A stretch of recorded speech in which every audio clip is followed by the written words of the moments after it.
Aló. Buenas noches. Buenas noches.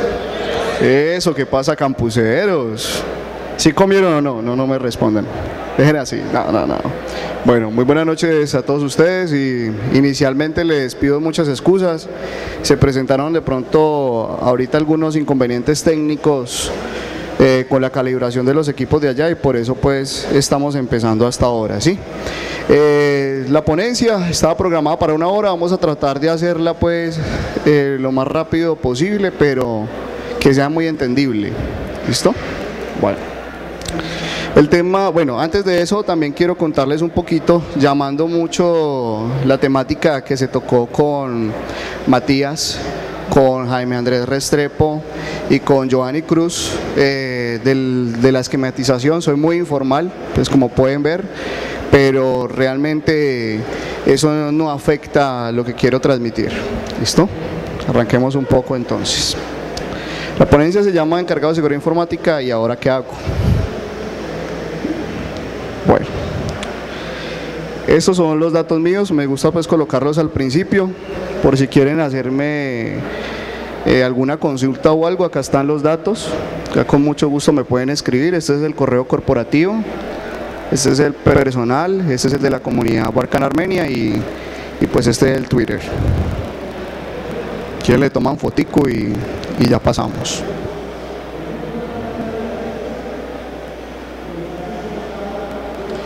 Bueno, muy bien. Aparte de todo esto, soy coordinador y fundador del Barkan Security Edition del eje cafetero de Armenia y de la comunidad Barkan Armenia. ¿Dónde está la comunidad Barkan? Eso, muy bien. Entonces, allí están. Quiero hablarles un poco y rápidamente acerca de la comunidad Barkan. La comunidad Barkan es una comunidad que hace tejido social tecnológico, ¿sí? Es una comunidad que integra a todas las personas con afinidad TIC del eje cafetero de Armenia. La comunidad está integrada por gamers, por desarrolladores de software libre, por personas apasionadas por la seguridad, está compuesta por diseñadores gráficos, por emprendedores, por Google Development Group y demás entidades de la ciudad de Armenia. Porque muchas veces lo que pasaba era que cada entidad era por su lado. Una universidad hacía sus proyectos, sus cosas, otra universidad sus cosas y cada quien por su lado en el ámbito de las TICs. Entonces internamente se vivía, era como una lucha interna, quién salía adelante, quién mostraba más sus proyectos y sobresalía sobre los demás. Entonces la idea es que nosotros como ciudad, como Quindío, como región, no podemos luchar entre nosotros mismos, tenemos que unirnos para poder estructurarnos y sobresalir frente a otros departamentos. Entonces por eso que Barkan Armenia es una comunidad interdisciplinaria, siempre buscando un altruismo tecnológico. Si alguien quiere hacer un proyecto de software libre y necesita algo de base de datos, uno de nuestros integrantes lo puede apoyar. Si alguien está haciendo un proyecto de desarrollo y necesita a alguien que lo apoye en la parte gráfica, hay un integrante que lo pueda apoyar. Así sucesivamente, entre todas las personas que conformamos Barkan Armenia, que son alrededor de 175 personas, se hace un tejido social tecnológico. Bueno, un poco más que venimos muy apoyados de la alcaldía de Armenia, ¿sí? Y pues allí es donde me desempeño como encargado de seguridad informática. Muy bien, vamos a hablar de qué es un pentester. Resulta que son dos cosas muy diferentes, ¿no? Muchas veces cuando uno trabaja en la parte de seguridad, uno dice, no, pues yo soy un super pentester y eso, mejor dicho, sé manejar muy bien, ¿no? Mejor dicho, lo que me pongan allá me meto, ¿sí? Entonces acá colocamos una pequeña imagen, ¿sí? De que así sería pues como el pentester, ¿sí? Una cosa es un pentester y otra cosa es una persona encargada de seguridad informática. Después de que pasa esta escena, listo, ya estás contratado. ¿Ya? Bueno. Pero ¿qué es lo que sucede? La realidad es otra. Para poder trabajar como encargado de seguridad informática o oficial de seguridad de la información, eso no lo aprendes en ningún lado, ¿sí?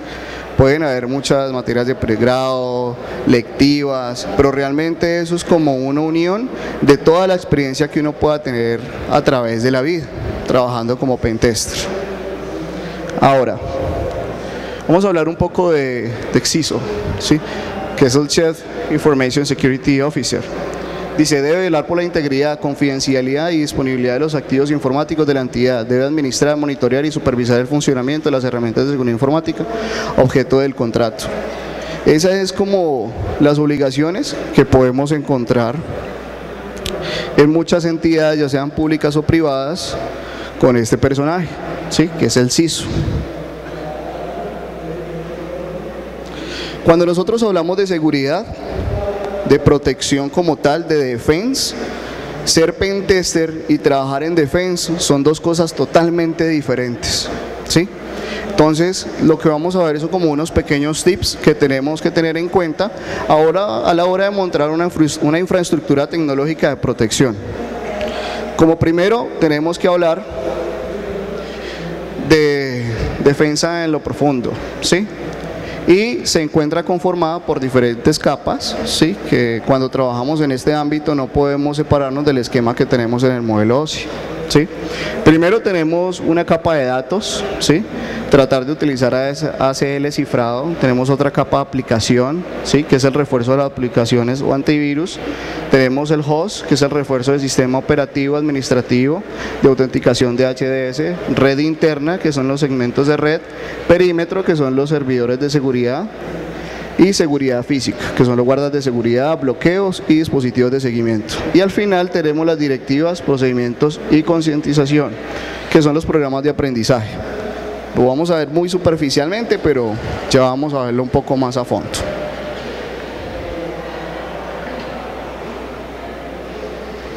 Bueno, algo que debemos de trabajar mucho cuando trabajamos en Defense es conocer un poco acerca de redes, ¿sí? Cómo trabajo en redes, qué protocolos voy a manejar. Hay algo que tiene que estar muy de nuestra mano, que es cuando nosotros hablamos de NAT, ¿sí? Que es Network Address Installation. En nuestra jerga sería como hablar de nateos, ¿sí? ¿Qué quiere decir NAT? Miremos por favor la gráfica. Acá tenemos dos equipos, perdón.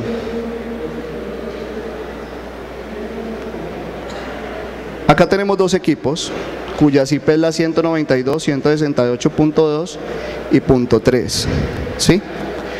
Y estamos trabajando con un router de administración, que muchas veces puede ser un MikroTik, o un Cloud, o un Core, hay muchas marcas. Cuando nosotros hablamos de nateos, es cuando le estoy diciendo que estas IPs que tienen los equipos deben de salir por una IP totalmente diferente y asociarla a una IP pública. Por ejemplo, cuando tengo una administración por DHCP, ¿todos saben qué es DHCP? ¿Sí? Alcen la mano por favor. Bueno, entonces no hay problema. Cuando yo doy DHCP por MAC, que en este caso me lo daría como el router de administración, él va a dar unos segmentos de red, ¿sí? De acuerdo a esos segmentos de red le va a asignar una IP fija a cada máquina, preferiblemente fija por MAC, ¿sí? Pero resulta que si yo miro cuál es mi IP en la red, cuál es mi IP pública, pues todos van a estar saliendo por la misma IP pública. ¿Estamos o no? ¿Qué es la IP pública que me entrega quién? Mi proveedor ISP. ¿Vamos bien hasta ahí? Pero entonces resulta que ¿qué sucede si yo en una entidad tengo un tesorero, por ejemplo? Y ese tesorero maneja unas cantidades de dinero muy grandes. Y resulta que en los bancos uno lo que hace es que al banco le dice, mire, esta es mi IP. Y cuando yo haga transferencias bancarias, vele porque yo las haga desde esta IP. Y si yo la hago de otra IP pública diferente, no me deje hacer transferencias, ¿sí? Pero entonces, ¿qué sucede si yo me ubico en un computador diferente al del tesorero, con el token, con los datos del usuario? ¿Será que me puedo loguear? ¿Me puedo loguear o no me puedo loguear? Alcen la mano los que digan que sí. ¿Y los que no? ¿Y los otros? Sí se puede loguear, porque todos están saliendo por la misma IP que está registrada en el banco. Entonces no podemos dejar hacer eso, ¿cierto?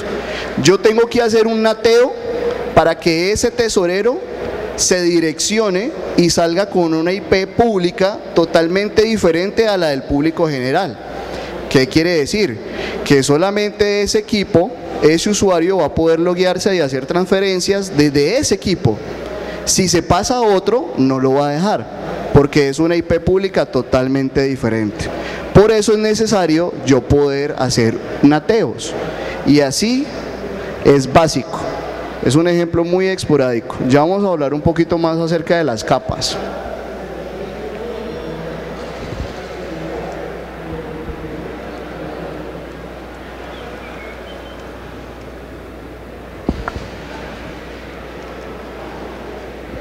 Bueno, otro dato muy importante es nuestro proveedor ISP.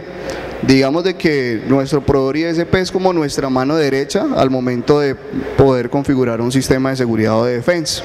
¿Por qué? Así como nosotros hacemos nateos locales en nuestra red como tal, también es muy recomendable hacer nateos, pero desde el proveedor ISP. Ejemplo, el proveedor de internet nos entrega un pool de IPs. Alcen la mano los que sepan que es un pool de IPs. Bueno, muy bien. Un pool de IPs es un rango de IPs públicas, ¿sí? Que yo las voy a utilizar, entonces yo voy a escoger una de esas IPs para poder trabajar. Pero entonces resulta que yo le puedo decir a mi proveedor que él haga nateos a esas direcciones que él me entrega. ¿Qué quiere decir? Que cuando yo voy a consultar o voy a llamar una de las IPs que él me dio, realmente él va a saltar a otra. ¿Cuántos saltos está haciendo? 1. ¿Estamos? Y si yo hago nateo local de la IP del equipo a otra IP pública, ahí estoy haciendo otro salto.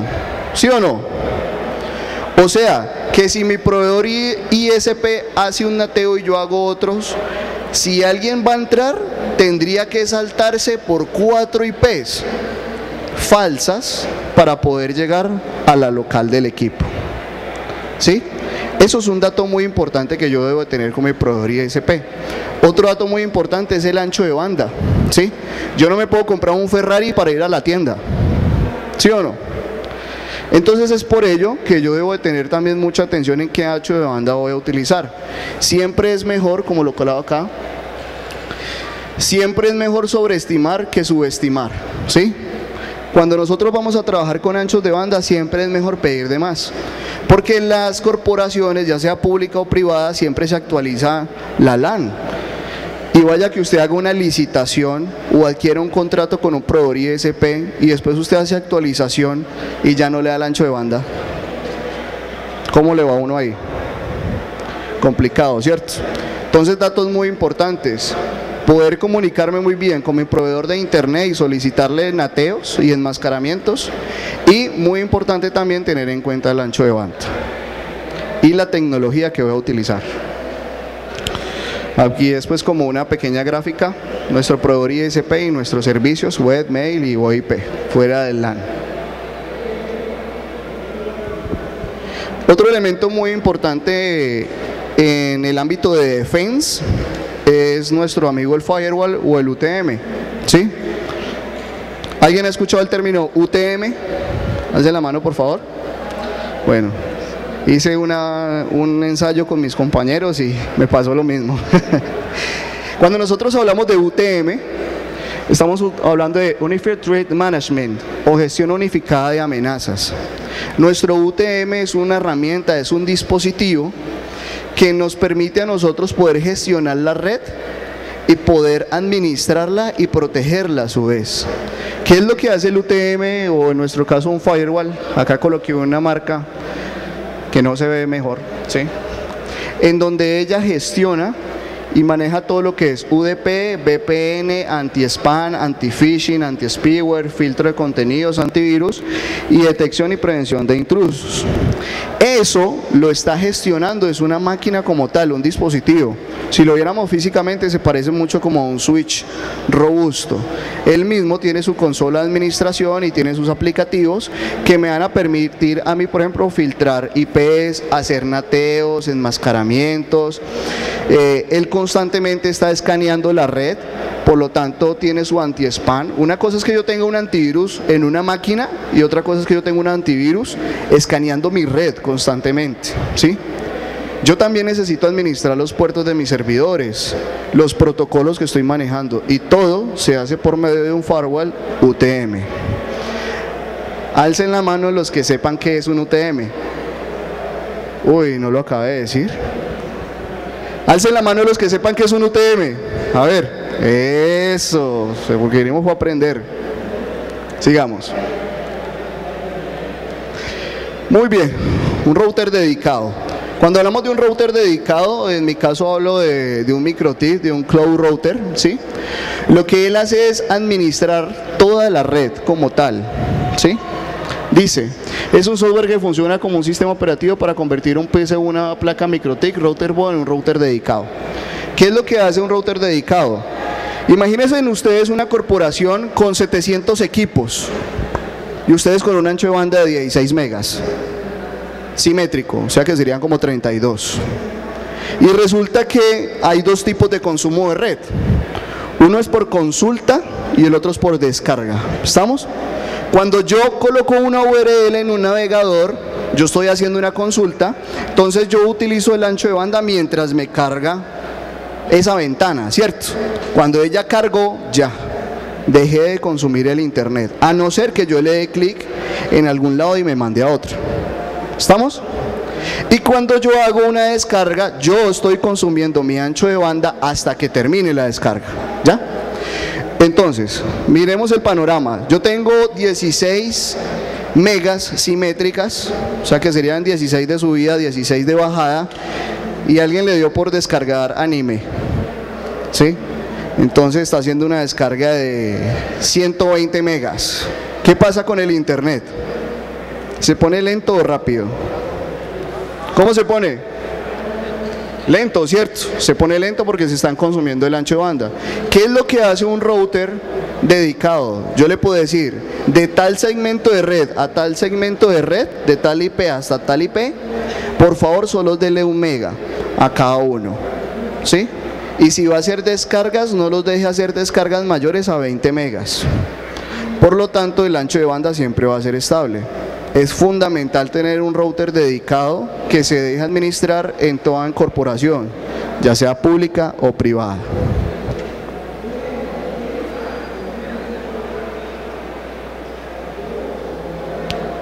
Bueno, el esquema y análisis de red. Muchas veces cuando tenemos o administramos una entidad tan grande, estamos hablando de muchos buitrones, estamos hablando de muchos racks, estamos hablando de una cantidad de puntos de red impresionante. Vaya a usted que se le caiga la red y encuentre dónde está el problema. Lo primero que uno tiene que hacer cuando uno llega a una entidad es conocer cómo está el esquema de red. Pero resulta que muchas veces usted llega y ese esquema de red no existe o está muy viejo. Entonces yo les recomiendo un software gratuito que se llama el Dude, ¿sí? The Dude. Este es el link de la descarga, si ustedes quieren le toman foto o igual en la presentación ahí va a estar, ¿sí? Lo que hace el Dude es que usted lo instala en una máquina y configura la máquina como tipo servidor. Cuando usted lo corre, lo que él hace es botarle todo un esquema de red. Estos cuadraditos verdes que ustedes ven son dispositivos, switches, ¿sí? Y esas conexiones y esos cuadraditos azules ustedes ven el consumo de ancho de banda que ustedes tienen. Ejemplo, si a mí me falla la red en cierto piso del edificio, yo puedo darme cuenta por acá en dónde está el fallo y no me tengo que ir a desconectar cables y mirar a ver qué es lo que está pasando, ¿sí? Fundamental poder tener un esquema de red y poder monitorear mi red. Asimismo, si yo miro los consumos de ancho de banda y yo veo que, por ejemplo, un usuario promedio que se la pasa trabajando en Word tiene un consumo de ancho de banda muy alto, es porque algo está pasando, ¿cierto? ¿Sí? Yo también debo conocer a mis usuarios. Si yo tengo un usuario que es una señora que prende el computadorcito y siempre pide servicios técnicos porque no sabe imprimir, y después yo voy y miro el consumo ancho de banda de ese equipo, de esa IP, y veo que es de 10 megas, es porque algo está pasando por ahí, ¿cierto? Claro que para que eso pase, primero tuvieron que saltarse las 4 capas de nateo, saltarse el firewall UTM y después saltarse el MikroTik, ¿sí? Pero entonces es muy importante poder monitorear la red. Una herramienta endpoint. ¿Alguien sabe qué es un endpoint? Alce la mano a alguien que sepa qué es un endpoint. Eso, bien, bien, bien, bien. Un endpoint es un aplicativo de punto final. Un aplicativo de punto final es un software, ojo, hemos ido bajando en las capas del modelo OSI que yo les mostré, ¿sí? Un aplicativo de punto final es un software que yo instalo en los nodos, en las máquinas o en los equipos como tal, que me permite protegerlos a ellos porque ya son el punto final. Si hay una intrusión y llegan hasta allá, ya, ese es el punto final, ahí es donde el intruso o el cracker quería llegar, ¿ya? ¿Qué es un endpoint? Endpoint lo venden casi todas las empresas que fabrican antivirus. Un endpoint es como si fuera un antivirus, pero administrable. Yo puedo instalar el aplicativo en la máquina, en el nodo, y en la sala de servidores o en el data center tengo una consola de administración donde los veo todos. Y yo puedo decir, por ejemplo, yo quiero que tengan internet de tal horario a tal horario. Y todo eso lo puedo hacer desde la consola de administración del endpoint. Yo quiero decirle que se bloquee los puertos USB de todos los equipos, y eso lo hago desde la consola de administración. Yo quiero decirle que no les funcionen las unidades de CD, y todo eso lo hago desde la consola de administración. Entonces, un aplicativo de punto final es un programa administrable que funciona como un antivirus, pero tiene algunos valores agregados. ¿Listo? Control de acceso. ¿Qué tal un control de acceso así? ¿Está bueno o no? Bueno, que cuando nosotros hablamos de controles de acceso, estamos hablando de todo lo que tiene que ver con un control perimetral, de cómo puedo controlar yo el ingreso y la salida de personas. ¿Cuál es el control de acceso que hay acá en el Campus Party? ¿Cuál es? Eso, el carnet. ¿Sí? Este es el control de acceso. Adicional a eso están los guardas. Adicional a eso están las requisas. Entonces siempre debo de tener muy de la mano los controles de acceso. Hay que tener en cuenta que cuando nosotros hablamos de controles de acceso, tenemos controles de acceso electrónicos, ¿sí? Que serían como los lectores de tarjeta, chapas magnéticas, lectores de RFID, y tengo controles de acceso activos, que serían los seres humanos, perros, caninos y ese tipo de cosas. Entonces, siempre en la infraestructura de seguridad de una entidad deben de haber controles de acceso, y uno debe velar porque ellos se cumplan.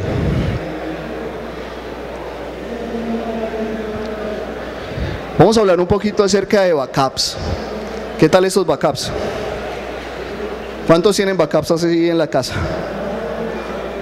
Uy, no, los de Barcam, bajen la mano. Cuando nosotros trabajamos la parte de, y ya que nos rige la ley de protección de datos, ¿sí? La Superintendencia de Industria y Comercio y Gobierno en Línea nos dicen que nosotros debemos de responder por la información de nuestros usuarios. Entonces, por ello, lo más recomendable es trabajar con un servidor NAS. ¿Alguien sabe qué es un servidor NAS? Muy bien, por aquí uno, por aquí dos, por aquí tres, bien, excelente. Un servidor NAS es un dispositivo diseñado especialmente para almacenar información, donde yo tengo unos discos para almacenamiento, pero puedo trabajar con diferentes protocolos, como por ejemplo FTP. Cuando yo trabajo, por ejemplo, con protocolo FTP, yo puedo integrarlo al Active Directory que el Active Directory es como mi administración de los equipos, ¿sí? Donde yo creo usuarios, contraseñas, ¿sí? Entonces desde allí yo, por ejemplo, puedo decirle que a cada computador le creo una carpetica, un espacio con 5 gigas. Entonces se le enseña al usuario que vaya y copie en esa carpetica todos los viernes y que lleve un control del backup, pero realmente esa carpetica no está alojada en el computador. ¿Dónde está alojada? En el servidor NAS. Si viene la Contraloría o cualquier otro ente de control y me exige a mí una información de un usuario que trabajó X tiempo, yo voy a administrar el servidor NAS y puedo ir y entregarle esa información al ente de control. Pero si yo le digo, ah, no, es que eso lo están quemando en CDs y eso lo tiene el usuario, entonces ese no es el modo correcto. Eso es un servidor NAS. Hay servidores NAS, inclusive en Mercado Libre, por ahí vi una cajita como en 300.000 pesos para adaptarle discos duros. Entonces es muy interesante empezar de pronto a trabajarle un poquito a los servidores NAS. Obviamente hay otros mucho más robustos, ¿sí? Pero lo ideal es que trabajemos. Lo otro que también nos dice la ley es, por ejemplo, que la ley de protección de datos, lo más ideal es que no entreguemos información de nuestros usuarios a terceros, ¿sí? Que de pronto no almacenemos información en la nube o en servidores externos, porque realmente las cláusulas, cuando nosotros utilizamos terceros, nos dicen de que esa información que estamos alojando parte a ser administrada por ellos. Quiere decir que ellos pueden hacer uso de ella y la pueden administrar, porque no está alojada en un equipo de nosotros. Por eso es muy recomendable trabajar con servidores NAS. Alce la mano el que sepa que es un servidor NAS. Eso, muy bien, campuseros. Excelente. Recomendaciones. Uy, nos dio el tiempo. Recomendaciones muy importantes. Traté de que fueran lo más corticas, lo más sencillas y lo más concisas. Esas recomendaciones son las recomendaciones básicas que debemos de tener en Defense. Cuando nosotros trabajamos en Defense, debemos de tratar de cumplir con estas políticas, con estos requerimientos. Quiero hablar un poquito acerca de estas tres últimas, que no coloqué la diapositiva por el tiempo. Es de vital importancia tener políticas y protocolos de seguridad y de protección de datos. Si usted en la empresa no tiene una ley, usted no tiene normas. Y si usted no tiene normas, usted no tiene un control sobre sus usuarios. Si usted no le dice a su hijo qué no debe de hacer, ¿qué pasa? ¿O qué tal que uno le dijeran que uno no debe hacer? ¿Qué tal que no existieran leyes? ¿Qué pasaría con todo? Sería un caos. Es por eso que este temita, cuando uno es un pentester o un hacker ético, uno dice, no, esto es muy ladrilludo. Uno ponerse a digitar y a darle al Word, a hacer políticas, pero es algo fundamental. Si usted trabaja en Defense como CISO y no conoce la ley que usted hizo, grave, ¿sí? Entonces es muy importante que aprendamos un poquito acerca del ISO 27001, 27002, para ver un poco más acerca de las políticas y protocolos de seguridad. Lo otro es la socialización y la capacitación a los usuarios. Estar periódicamente trabajando con el usuario, capacitándolo, no capacitándolo en seguridad, sino diciéndole qué puede y qué no puede hacer. Ejemplo, ¿cuántos de acá trabajan en una empresa? Alcen la mano, por favor. Listo. Los que trabajan en empresa, ¿cuántos por medio del correo electrónico manejan información de la empresa? Listo. De esos que alzaron la mano, ¿cuántos tienen correo corporativo? ¿Sí? La cantidad es menor. ¿Qué pasa si un ente de control le exige a la empresa que tiene que ver su correo electrónico o la información que usted está manejando? No puede. No puede porque está alojada en servidores, en Hotmail, Gmail, están alojados por allá. Usted no tiene cómo administrar esos correos. Entonces, por eso es de vital importancia tener un correo corporativo y tener la cantidad de cuentas suficientes para que sus usuarios la información la manejen por medio del correo corporativo. Por lo tanto, usted debe estar constantemente capacitando al usuario diciéndole, mire, así se maneja el correo, usted tiene que utilizar el correo corporativo por la ley de protección de datos, usted no tiene acceso a Facebook, a YouTube, no se puede ver la novela por esto y por esto y por esto, ¿sí? Usted debe escanear las memorias o no le sirven las memorias al computador. Siempre que usted capacite al usuario, va a ser mucho más fácil. Porque las falencias de seguridad siempre, o bueno, no me atrevo a decir que siempre, están a 5 centímetros del teclado. ¿Estamos? Entonces, de nada le sirve que usted tenga la superestructuración en Defense, pero si usted no capacita a sus usuarios, sería muy complejo brindar seguridad. Preguntas, dudas, inquietudes, quejas, comentarios.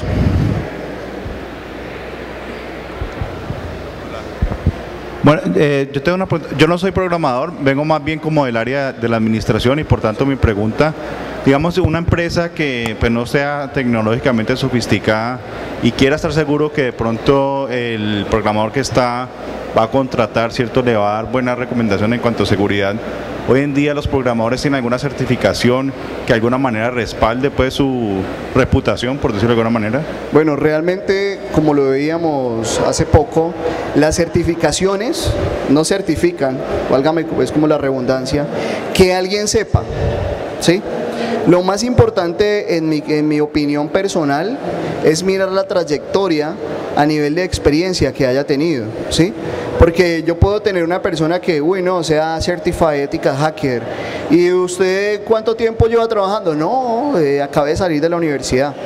Eso no quiere decir que la persona no sea competente, pero cuando hablamos del ámbito de seguridad, siempre es muy importante tratar de buscar a alguien que haya tenido cierto recorrido. Ahora, era como el ejemplo que yo les colocaba. Yo trabajé mucho tiempo como pentester y no, eso pues mejor dicho, uno se cree dueño del mundo, pero ya cuando usted le dicen, bueno, siéntese acá y proteja una entidad, uno, oh, lol, ¿qué hago? ¿Sí? Entonces no hay ninguna certificación que pueda definir que alguien tenga unos conocimientos puntuales en esta temática.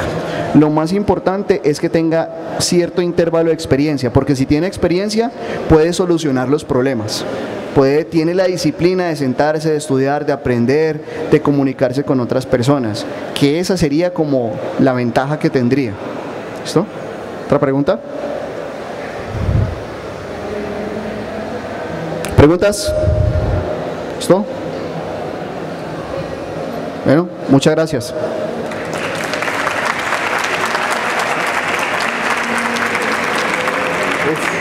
Bien.